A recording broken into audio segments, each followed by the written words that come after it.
The average washing machine sold in the United Kingdom in 1995 lasted 11 years. The average washing machine sold today lasts between 3 and 5 years. Some do not make it past 2 years.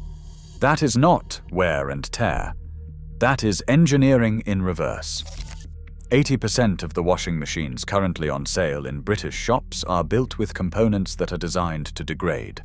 Plastic drums where there used to be steel, sealed bearings that cannot be replaced, circuit boards glued shut so no repair technician can access them. These machines are not built to wash your clothes for a decade. They are built to wash your clothes just long enough for the warranty to expire. And then they break. Predictably, quietly, expensively. That is not bad luck. That is the business model. Over the next few minutes, we are going to dismantle exactly what changed inside the washing machines sold across Britain. We will look at the parts. We will follow the supply chain. We will hear from the families paying the price. But here is what will stay with you long after this video ends. The failure of your washing machine is not just planned. It is subsidized.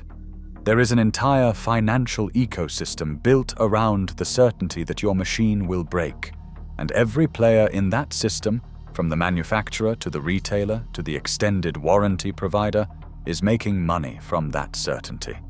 The only person who loses is the one doing the laundry. To understand why modern washing machines are rubbish, you need to understand one component: the spider arm.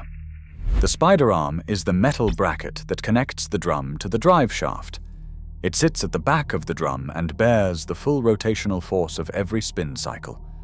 In machines built before 2005, spider arms were cast from stainless steel or heavy-gauge aluminium. They lasted the lifetime of the machine. You could pass them down like furniture. Then manufacturers switched to zinc alloy die castings.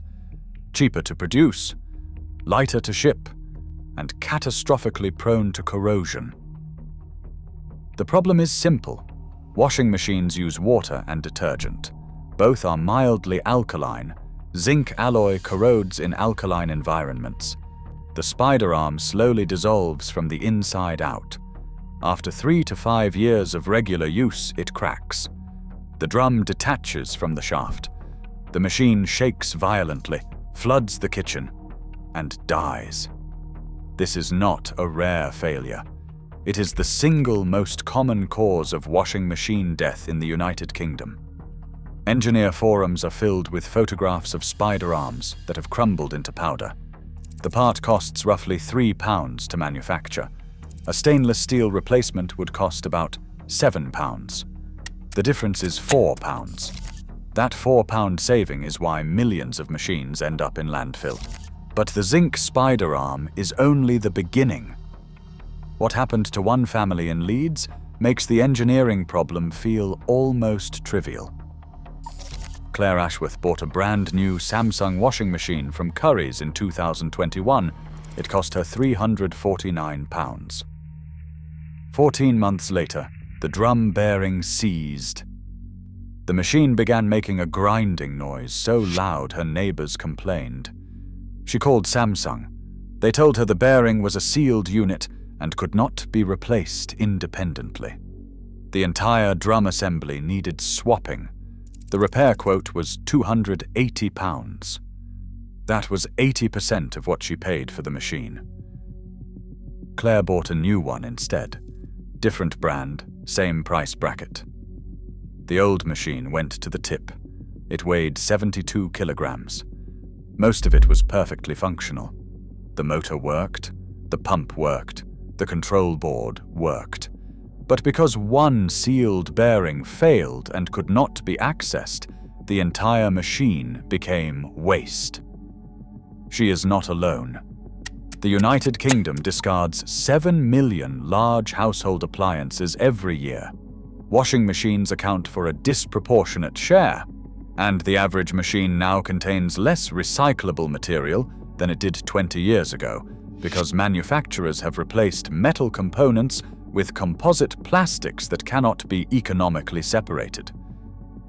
So the machines break sooner, cost more to repair, and are harder to recycle. 3 failures compounding into one system.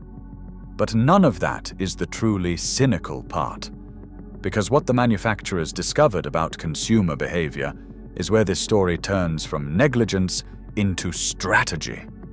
And this is where it gets genuinely brilliant. In 2014, a leaked internal presentation from a major European appliance manufacturer, later reported by French investigative journalists, revealed something remarkable. The company's own data showed that consumers who experienced a washing machine failure within the first 3 years were 67% more likely to buy from the same brand again. Not less likely. More likely. That sounds counterintuitive. It sounds like madness. But the logic is devastatingly simple. When a washing machine breaks after 2 or 3 years, most consumers do not blame the brand. They blame the price point. They tell themselves they bought a cheap one, and next time they should spend more. So they go back to the same manufacturer and buy a model 1 tier higher. They spend an extra £100, sometimes £200. They feel like they have made a smarter decision. The manufacturer has just turned a product failure into an upsell. This is not speculation. This is documented consumer psychology, verified by the manufacturer's own research. The optimal failure point, the sweet spot, where brand loyalty actually increases, is between 24 and 40 months, just outside the standard 2-year warranty, just early enough to feel like bad luck rather than betrayal. And that is why the components are built the way they are. Not because stainless steel spider arms are impossible to source, not because serviceable bearings are some lost technology, but because a machine that lasts 12 years generates 1 sale. A machine that lasts 3 years generates 4 sales. The maths is grotesque. And it works. But compared to what the warranty industry has built on top of this, even the upsell cycle looks modest.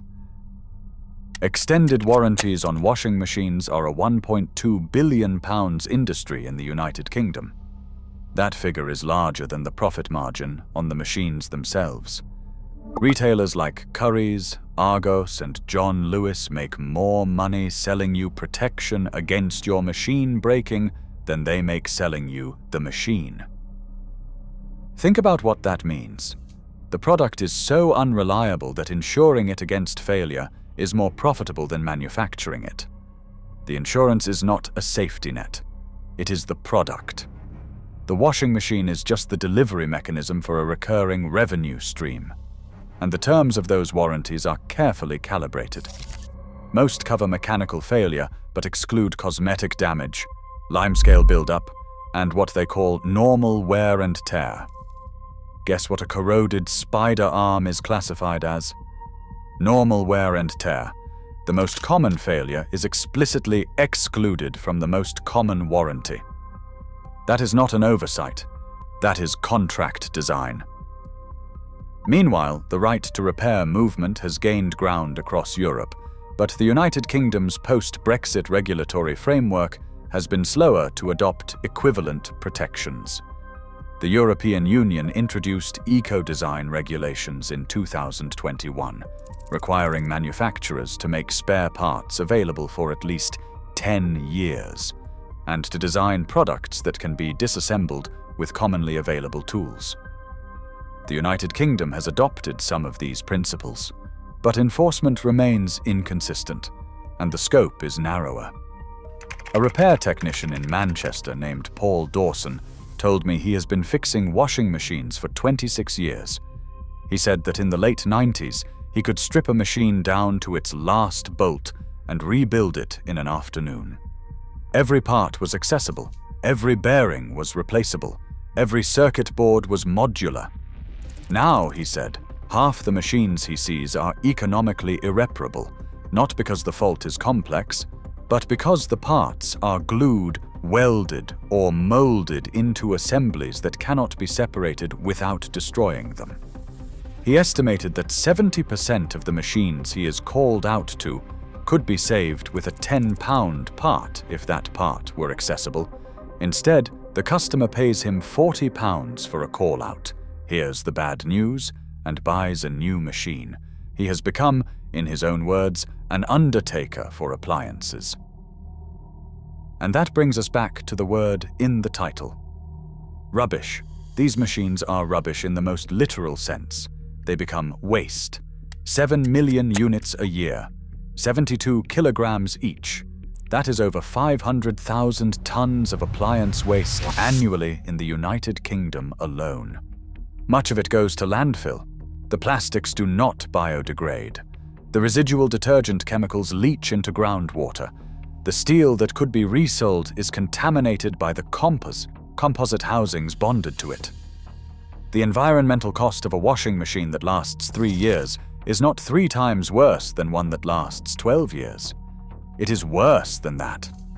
Because each replacement requires new raw materials, new manufacturing energy, new shipping, and new disposal. The carbon footprint of the churn is staggering, and it is entirely artificial, created not by consumer demand, but by component choices that save £4 per unit. £4. That is the price of the spider arm upgrade that would double the lifespan of most machines on the market.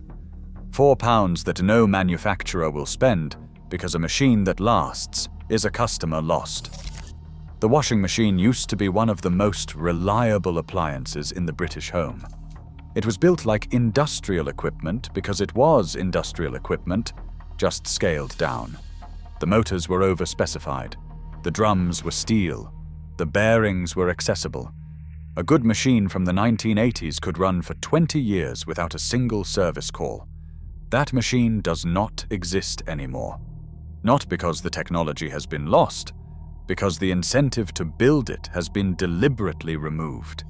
80% of new washing machines in the United Kingdom are rubbish. Not because British consumers are making poor choices, because the choices have been made for them. By design teams that answer to finance departments. By retailers whose margins depend on failure. By an industry that discovered the most profitable machine is one that breaks just slowly enough that nobody organizes a protest. If this changed how you look at the appliance humming in your kitchen right now, share this video. Not for us. For the 7 million machines that ended up in landfill this year because a £4 part was made from the wrong metal on purpose. Subscribe to BritGrid Decay. We do not sell comfort. We sell the reason your last machine did not make it to its 5th birthday.